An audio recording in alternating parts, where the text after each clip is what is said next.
Hello friends, welcome to ஹனிச்சிட்டு. சாம்பார் சாதம், ரசம் சாதம் இதோடலாம் சேர்த்து சாப்பிட்றப்ப ரொம்ப நல்லாயிருக்கும். சளி இருமல் இருந்தாலும் அவங்களுக்கும் சாப்பிட்றதுக்கு வாய்க்கு ரொம்ப நல்லாயிருக்கும். நண்டு ட்ரையான வறுவல் என்னோடய ஸ்டைலில் எப்படி செய்கிறதுன்னு பார்த்துடலாமா?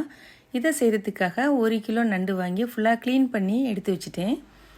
இப்போ நம்ம ஸ்டவ்வை ஆன் பண்ணி ஒரு கடாய் எடுத்து வச்சுட்டு 3 டீஸ்பூன் நல்லெண்ணெய் சேர்த்துக்கலாம்.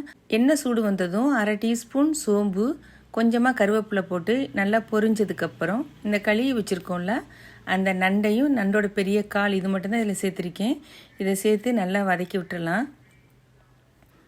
ஒரு 2 நிமிஷம் நல்லா வதக்கினதுக்கப்புறம் 1/2 டீஸ்பூன் மஞ்சள் தூள் சேர்த்து நல்லா பெரட்டி விட்டுட்டு லோ ஃப்ளேமில் வச்சு ஸ்டவ்வை மூடி வச்சிடலாம். ஒரு 5 நிமிஷம் அப்படியே இருக்கட்டும். இப்போ மசாலா ரெடி பண்ணிடலாம். ஒரு மிக்ஸி ஜாரில் 4 டேபிள் ஸ்பூன் துருவின தேங்காய், 1/2 டீஸ்பூன் சோம்பு, 1 டீஸ்பூன் சிவப்பு மிளகாய்த்தூள், 1 டீஸ்பூன் காஷ்மீரி மிளகாய்த்தூள் வேணுன்னா சேர்த்துக்கோங்க.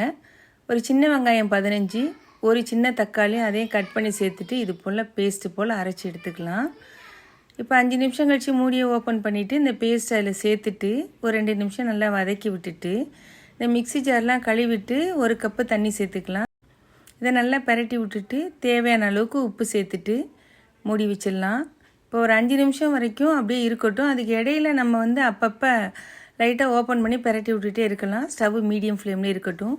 இந்த அளவுக்கு மசாலா ஸ்டேஜ் வந்ததுக்கப்புறம் 1 டீஸ்பூன் நல்லெண்ணெய் சேர்த்துட்டு நல்லா அதை பெரட்டி விட்டுட்டு ஸ்டவ்வை ஆஃப் பண்ணிவிட்டு ஒரு 10 நிமிஷம் அப்படியே வச்சிடலாம்.